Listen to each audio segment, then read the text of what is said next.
Back to my channel. आवाज़ कम करते हैं पहले पर। तो hello friends, welcome back to my channel. मैं पुनः आप सबका स्वागत करती हूँ अपने चैनल में। तो आज आपको मेरा फेस थोड़ा अलग लग रहा होगा। क्यों अलग लग रहा होगा ये आप लोगों को बता देती हूँ मैं। ये देखिए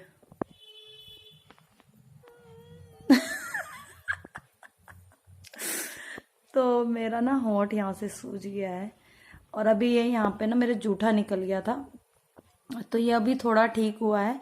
तो देखिए अब होंठ में ये वाले क्या हो गया है, ये देख। अब हुआ क्या है इसमें अगर आपको बताऊंगी तो आप लोगों को भी हंसी आ जाएगी।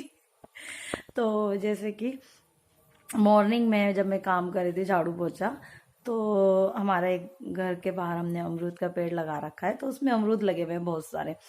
तो आंटी ने कहा चल पूनम अमरूद तोड़ते हैं। तो मैंने डंडा भी बना रखा है, डंडे में कील लगा रखी है ताकि अच्छे से अमरूद तोड़ सके। और अभी मैं दिखा देती हूँ, अमरूद भी दिखा देती हूँ आप लोगों को। तो अमरूद जब तोड़ रही थी तो गली में आंटी ना, मैं एक आंटी आके मुझसे बात ही कर रही थी कि पूनम मतलब नैतिक वहाँ पे गया हुआ है कहीं, वो तोता देखने गया हुआ था। तो कह रही थी आंटी कहीं तोता काट ना ले उससे। तो मैंने कहा हाँ आंटी। जब मैंने यूं करके अमरूद तोड़ा, मैं आंटी से ऐसे बात करती और ऐसा वैसे हो गई, और अमरूद ला के ना बिल्कुल इतनी जोर से मेरे यहाँ लगा, होंठ सूज गया और ये दांत हिल रहा है, ऐसा लग रहा है ये वाला दांत। ये दांत बहुत दर्द कर रहा है इतनी जोर से। आपको पता है अमरूद कितना एकदम से हार्ड होता है अमरूद, और एकदम से आगे मुंह पे लगा ना तो बहुत ज़्यादा दर्द हो रहा है। अभी होंठ सूज गए। ये देखिए अमरूद देखने में कच्चे लग रहे हैं पर ये पक्के हैं। और ना कल मैंने पीले अमरूद तोड़ के दीदी के पास ले गई थी ना, पीले पीले अमरूद जो थे पके हुए, तो वो ना फिक्के जैसे लगे थे, पर ये वाले अमरूद बहुत मीठे मीठे होते हैं। तो यहाँ पे हैं 4-5, मैंने इशिता परी के लिए रख दिए। तो यही अमरूद तोड़ने के चक्कर में इतना बड़ा अमरूद कम से कम मेरे यहाँ लग गया और पूरा सूज चुका है। और इधर दांत ये भी हिलने लग गया है, मतलब दांत में ना दर्द हो गया है ये वाला। नैतिक नहीं तो नैतिक ये रहा। नैतिक हेलो बोलो, हेलो बोलो, हेलो। और नैतिक ये रहा। नैतिक मत करो, कुर्सी में नैतिक चढ़ रहा है वो देखो। नैतिक के काम ऐसे होते हैं। उसको नैतिक को कुर्सी इतनी पसंद है ना, कुर्सी ले लेके वो घूमता रहता है ताकि कुर्सी लगा के ना वो कहीं भी ऊपर खड़ा हो सकता है, चढ़ सकता है। तो आज मेरे साथ ये हो गया है। तो एक बार मैं पहले भी अमरूद तोड़ रही थी, इस बार तो पीले वाले जो मधुमक्खी होते हैं उनका छत्ता नहीं लगा है अमरूद में। अमरूद में छत्ता नहीं, नैतिक इधर आ जाओ बाबू, छत्ता नहीं लगा हुआ है। तो आज अमरूद गिरने से देखो मेरे होंठ अजीब से ही लग रहा है। कोई सोचेगा पता नहीं क्या हो रखा है। और बड़ी जोर से लगा था, उसी टाइम पे पूरा लाल हो गया। मैंने दबाया भी और सूज गया और दांत हिल गया। अच्छा वो टूटा नहीं। अच्छा हुआ नैतिक नहीं था मेरे पास, नैतिक उधर गया हुआ था तो नैतिक को लगा नहीं, क्योंकि अमरूद ऊपर से तोड़ रही इतने ऊंचे से और एकदम से तेज से आगे लगा तो हालत खराब हो गई।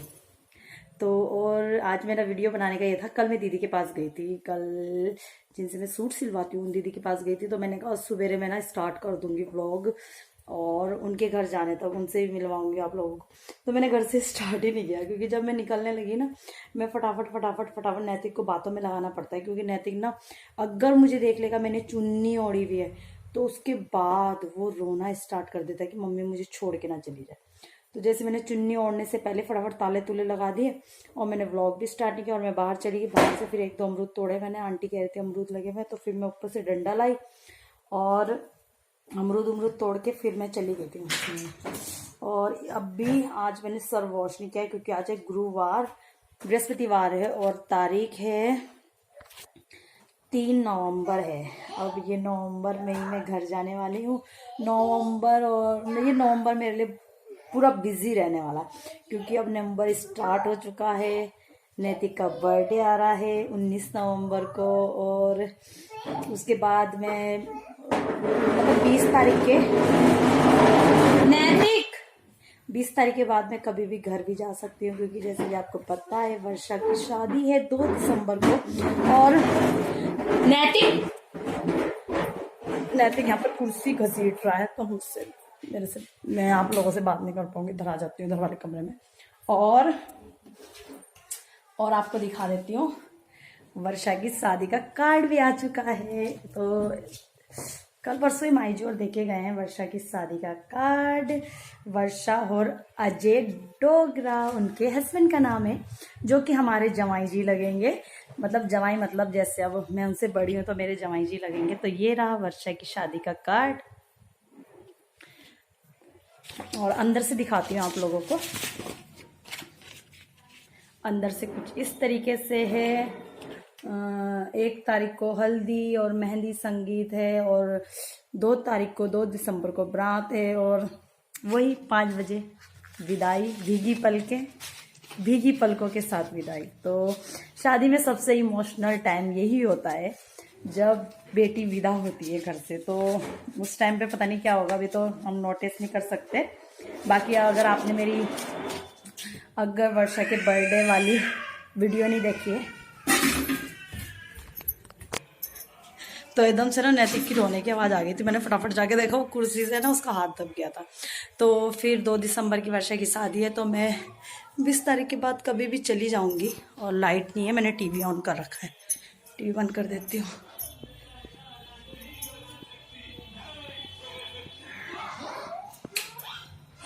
तो 20 तारीख के बाद कभी भी जा सकती हूँ। और हम नैतिक का बर्थडे छोटा मोटा ही सेलिब्रेट करने को सोच रहे हैं। छोटा मोटा क्या मतलब, गली के 1-2 बच्चों को बुला लेंगे, क्योंकि एक तो जाने अपने आस पड़ोस के बच्चों को बुला लेंगे, और नैतिक की बुआ आने को कह रही है, तो वो भी थोड़ा सा सेलिब्रेट हो जाएगा।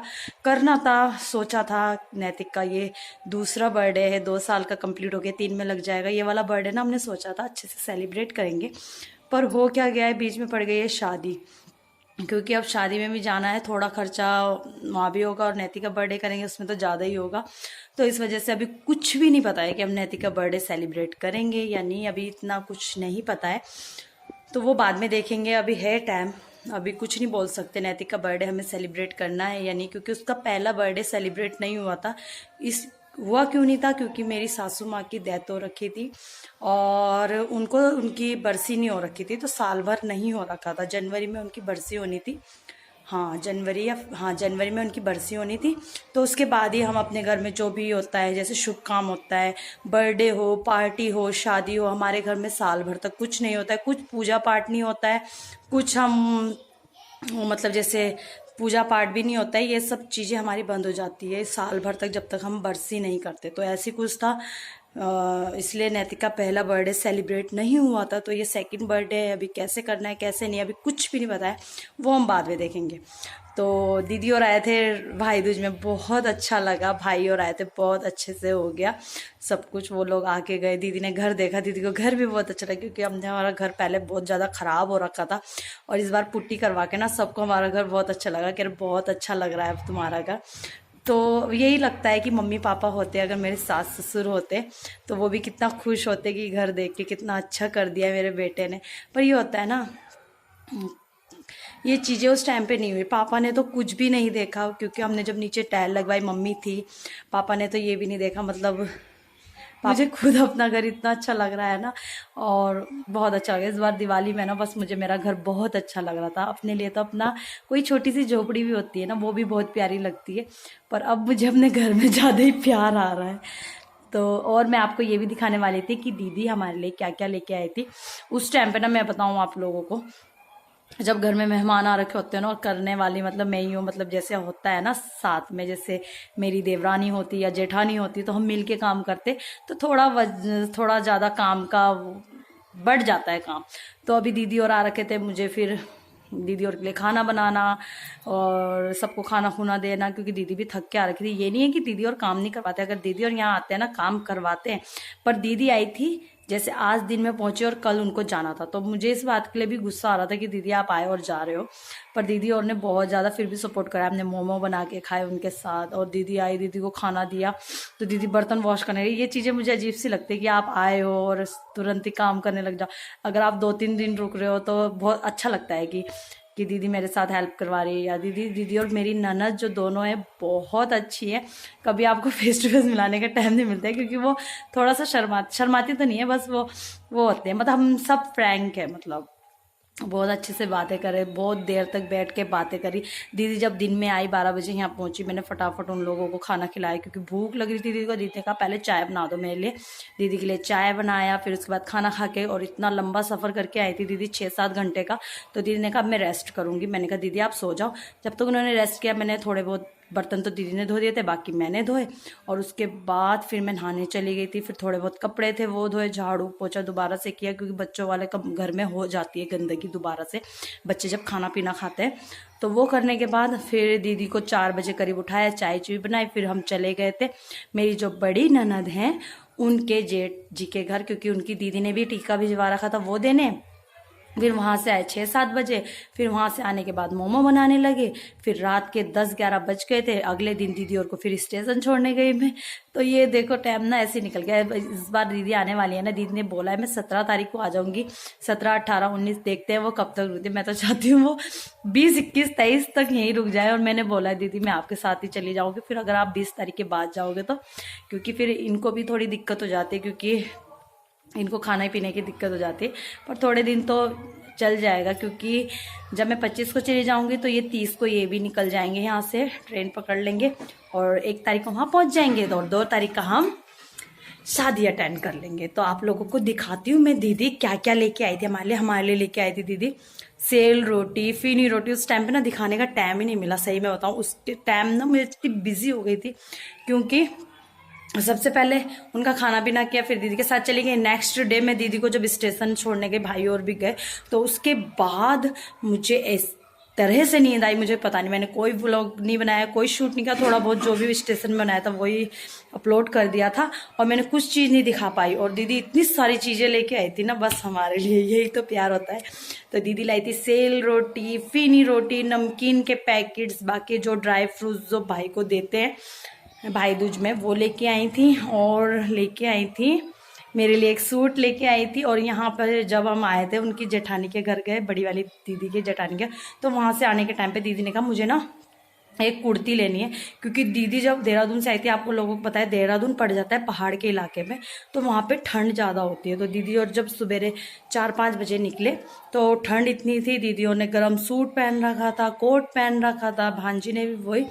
तो यहाँ से जाने के टाइम पे दीदी ने कहा मैं गर्म सूट तो पहनूंगी नहीं, यहाँ तो इतनी ठंड नहीं है लुधियाना में। तो फिर दीदी ने कहा मुझे सूट लेना है। तो हम दीदी को शॉप में लेके गए, वहाँ पे दीदी को सूट कोई पसंद नहीं आया। और दीदी को जूतियाँ भी लेनी थी, क्योंकि लुधियाना की जूतियाँ बहुत फेमस हैं। और दीदी को जूतियाँ पसंद नहीं आई, तो जूतियाँ पसंद नहीं आई, दीदी ने क्या किया, इशिता, परी, नैतिक तीनों को जूतियाँ दिला दी। मैंने दीदी को मना भी किया, मैंने कहा दीदी रहने दो, मैं अभी शॉपिंग नहीं कर रही हूँ शादी की, थोड़े दिन बाद आके खुद लेके जाऊँगी। दीदी कह रही नहीं मैं दिन आ रही हूँ तो ले लो। और मैंने दीदी को ये बोला दीदी मुझे साइज़ नहीं पता है, साइज़ छोटा बड़ा है क्या, कोई बात नहीं चेंज करा देना। मैं तो दूर खड़ी होकर देख रही, मैंने कहा मैं नहीं ले रही हूँ। मैंने कहा क्यों ले रहे हो आप, मैंने इतना मना करा। परी हमारे साथ थी, परी की मैचिंग की आ गई थी। इशिता के लिए भी सेम लेके आए थे जैसे परी के लिए लेके आए थे, पर वो उसका साइज यहाँ पे छोटा हो गया। फिर नेक्स्ट डे हम बदलने गए। नैतिक के लिए साइज बिल्कुल ठीक आ गया था, थोड़ा बड़ा ही लेना चाहिए साइज, क्योंकि जो छोटे बच्चे होते हैं ना वो कब बढ़ जाए पता नहीं चलता। तो नैतिक के लिए भी लेके आए थे। और दीदी वहाँ पे जिद करने लगी कि मुझे इनको मेरे मतलब इनको भी कपड़े दिलाने के लिए तैयार। तो मैंने इनको बोला दीदी तुम्हारे लिए कपड़े लेने वाली है। इन्होंने जब जैसी दीदी ना जेंट्स उसमें गई कि कपड़े दिखा दो, तो ये वहाँ से पकड़ के लिया कि मुझे नहीं चाहिए, मैं ले लूँगा खुद अपने पसंद का, चलो यहाँ से बस। तो वहाँ से फटाफट आए दीदी। और बहुत ज़्यादा करते हैं क्योंकि ये सबसे छोटे हैं इसलिए भी। और इन मतलब भाई बहनों का प्यार ना ऐसे होना चाहिए अपनी बहनों के लिए। ये भी बहुत ज़्यादा दीदियों को वो करते हैं, और दीदियाँ भी बहुत अच्छी है। क्योंकि शादी के बाद ना मैं अपनी मतलब बड़ी वाली ननद के साथ ज़्यादा रही हूँ, क्योंकि वो यहीं रहती थी। और उनके साथ ना मेरी बॉन्डिंग बहुत अच्छी है, बहुत मतलब बहुत बातें हम शेयर भी करते हैं बहुत बार। आज तक हमारे बीच में कुछ ऐसा नहीं हुआ है कि हाँ हमने लड़ाई करी हो या कुछ। अगर उनको कोई चीज़ समझ में नहीं आती तो मैं समझाती थी ऐसे नहीं ऐसे होगा, या मुझे कोई चीज़ समझ में नहीं आती तो दीदी समझाती थी पूनम ऐसे नहीं ऐसे होगा। और जब भी मुझे मायके जाना होता था ना, मम्मी से सिफारिश मेरी बड़ी वाली ननद ही करती थी, क्योंकि मुझे मम्मी से थोड़ा डर लगता था कि मम्मी एकदम से ना मना कर देती थी, नहीं ये नहीं जाएगी, अगर ये जाएगी तो घर का काम कौन करेगा। तो मेरी जो बड़ी ननद थी मंजू दीदी, तो वो यूँ कहती थी कि जाने दो पूनम को, मैं हूँ ना मैं करवा दूँगी, मैं खाना पीना बना दूँगी। क्योंकि मैंने जैसे ही मेरी शादी हुई थी ना, मैंने मतलब जिम्मेदारी ले ली थी, खाने पीने की मेरी थी, बाकी जो हम सब मिलके काम कर लेते थे, तो ऐसा था। तो आप लोगों को दिखाती हूँ दीदी ने कैसे जुतियाँ दिलाई थी और मेरे लिए कैसा सूट भेजा है। तो चलो आपको दिखाती हूँ। तो ये परी की सैंडल है, ये मतलब ऐसी सेम बिल्कुल ही शीता के लिए भी ली थी, पर शीता को छोटी हो गई, 10 नंबर से ज़्यादा बड़ा साइज़ नहीं था, तो ये 10 नंबर है। ये है परी की, बहुत प्यारी लग रही है, बहुत सुंदर। और फिर उसके बाद हमने जब चेंज किया, हम ये वाली जूतियाँ लेके आ गए उसके लिए, तो ये भी बहुत सुंदर लग रही है। और नैतिक के लिए है ये नैतिक के शूज़ हैं, जो मैंने बड़े ही लिए हैं क्योंकि सॉक्स के साथ थोड़े बड़े ही आने चाहिए। तो ये सारी चीज़ें दीदी ने दिलवा दी थी बच्चों को, और मेरे लिए लेके आई थी ये दीदी सूट। दीदी ने बोला था हम दोनों बहनों की तरफ से तुम्हारे लिए। मैंने कहा दीदी इसकी ज़रूरत नहीं थी, तो दीदी ने ये सूट मुझको दिया है। गरम सूट है, पर अभी सिलवाऊंगी कि नहीं अभी कुछ नहीं पता है, क्योंकि अभी मेरा सूट इसके साथ ये वाला स्टॉल है, ये इसका स्टॉल है। अच्छा लग रहा है, बहुत प्यारा लग रहा है, सिलाऊंगी इसको। पर अभी तो मेरे पास सूट है, तो अभी नहीं सिलवाऊंगी इसको, बाद में सिलवाऊंगी। चीज़ें दीदी ने दिलाई थी बच्चों को और मेरे लिए सूट लेके आई थी, और बस यही आपको मैंने कहा शेयर करूंगी, हो ही नहीं पा रहा था। और देखती हूँ अब क्या होता है नैतिक के बर्थडे में। तो ये होता है बुआ का प्यार बच्चों के लिए। दीदी ये सब लेके आई थी, खाने पीने का सामान तो सही में ना मैं शूट ही नहीं कर पाई। दीदी जो टोकरी लेके आई थी बच्चों के लिए, उसमें फ्रूटी थी, चॉकलेट्स थे, पता नहीं क्या क्या थे। तो मैंने कहा दीदी ने जैसे लेके आए नैतिक और को दिया, मैंने ना लेके रख दिया। मैंने कहा दीदी ये ना मैं वीडियो बनाऊंगी तब दूंगी नैतिक को। पर नैतिक ने जो हालत की रोने की, वो तो रोने गया। दीदी कह रही तुम दे दो, तुम वीडियो मत बनाना, तुम दे दो। तो मैंने जब कहा दीदी रुको मैं थोड़ी सी वीडियो बनाई, दीदी कह रही हाँ माँ को तो वीडियो बनाने से फुर्सत है। मुझे इतनी हंसी आई, मैंने कहा कम से कम एक वीडियो तो बनाने देते। फिर नैतिक को दे दिया था। बाकी जो सेल रोटी थे मैंने घर में थोड़े से रखे थे, बाकी इधर उधर बांट दिए थे मैंने, क्योंकि मैंने मायके भी भिजवाए, क्योंकि भाई और आ रखे थे उनके हाथ भी भिजवाए। सेल रोटी, फीनी रोटी, और कुछ हमने खाए पिए भी। मामी और आए थे उनको खाने पीने के लिए दिए, तो मामी और को भी दे दिए थे। तो बस यही आप लोगों से इतनी सी बातें शेयर नहीं कर पाई थी। तो आपको मेरी ये छोटी सी वीडियो कैसी लगी प्लीज़ बताना। अच्छी लगी होगी लाइक शेयर ज़रूर करना। मैं मिलती हूँ नेक्स्ट वीडियो में, तब तक के लिए बाय बाय। और मुझे तो कुछ समझ में नहीं आता, अगर घर के बाहर कहीं जाओ तो वीडियो भी बना लो, घर में बैठे बैठे यार क्या वीडियो बनाओ। तो आज मैं ऐसी बैठी हुई थी, मैंने कहा चलो आप लोगों को दिखाती हूँ दीदी ने हमें क्या क्या तोहफे दिए। तोहफे क्या, एक तरीके से उनका प्यार है। तो मैं भी सोच रही थी दीदी और को कुछ देना, पर ये होता है ना अभी मैं कहीं गई नहीं हूँ। अभी देखो मैं शादी की शॉपिंग के लिए मार्केट भी जा पा रही हूँ। अभी मुझे नानी के लिए सूट लेना है, तो जा ही नहीं पा रही हूँ। अब देखो कब जाती हूँ, तो सोचा है दीदी और के लिए कुछ लूँ, तो देखूँगी। और चलिए फिर bye bye and take care, मिलती हूँ नेक्स्ट वीडियो में आप लोगों को।